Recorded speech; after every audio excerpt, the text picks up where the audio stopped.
What's up, folks? On this morning update, November 3rd. Sorry, I was out of town. I did my Sunday update for those who watched that. It's been interesting to watch everything unfold. So we are above the 200, 42.70. In fact, we opened above that yesterday and just pretty much opened cash. Excuse me. This is your 57 level is actually something I would watch. But cash opened above it, so and we didn't look back yesterday. We just rallied. So if you can see, we dipped down here. Once we dipped to the 120 close, we opened up, and then we've just gone straight up. So it's been crazy. 43.77 is your 50-day moving average. 44.0204 is really my main upside target. That is the 60-day, 2-month volume profile. So we'll see if the 77 holds or that 44. 47 is next if we get above this 39 level, which was yesterday's high. We're tootling around. We've got NFP coming up, so I don't know if we see some sort of down or if this just continues to go. I mean, here's the hourly.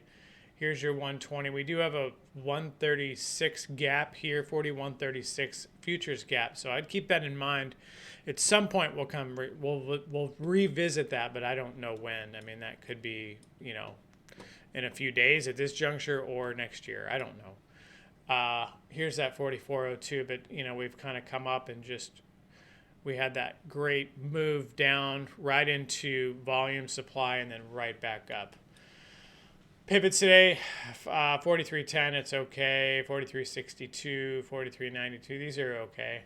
They're going to be real wide today just because we had a huge move yesterday. 42.80, 42.28, and 42.98. Let's look at downside. My apologies. 42.70 is obviously the number I'm watching because it's the 200-day. 57.59 right here. We lose that, and then 42.05. I don't see that number happening unless something major happens today. I would assume they're going to defend the 42.70. So if we spike down, that would be the level I would think that the bulls would want to defend if we move. So those are my two downside. Here's your daily. As you can tell, right off that, right back up. So, and we didn't even, there was no stopping at the 200. We just went right through it like butter. So here's your weekly. This is, we've come up, come down.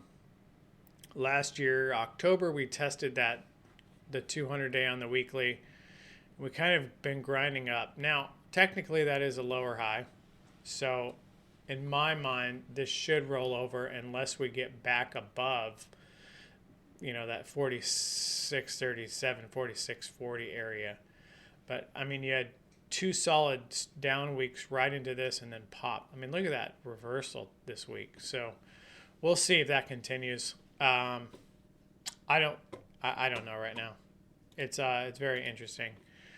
Euro came down, hovered, but really hasn't really broken out. So I'll keep an eye on that. Apple earnings yesterday, 73. So we're down 4 from the close. We'll see if that continues. I think that we dipped down and then have just been kind of grinding since. So keep an eye on Apple today. Cash gap from yesterday is huge, 68 to 37. One below that is 197 to 193. We'll see, but 42.45 is the 200 on the SPX. Your 50-day, I'd watch that 43.48, and then you have an upside here at 43.37 to 64. So who knows? I don't know what's going to happen today, to be honest. Let me look at one more thing. Here's the weekly on the Ultra bonds. So we came down, we hit this 106 level, and so that's bounced. So this is really coinciding with our equity markets. So we had, everyone saw the 10-year, at 5%, whatever. That's dropped down. Some decent selling in here. But that pop here now, if this continues to come up, then this should buoy our equities and S&P and Dow and Nasdaq, and we should catch a bid from this if that continues. If we park back down and come back down, then I think that we see more sell side on the equities. So keep tilt on your charts and make sure that you're keeping track of that one.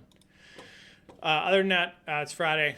If you don't see it, don't trade it, and I'll be in the room.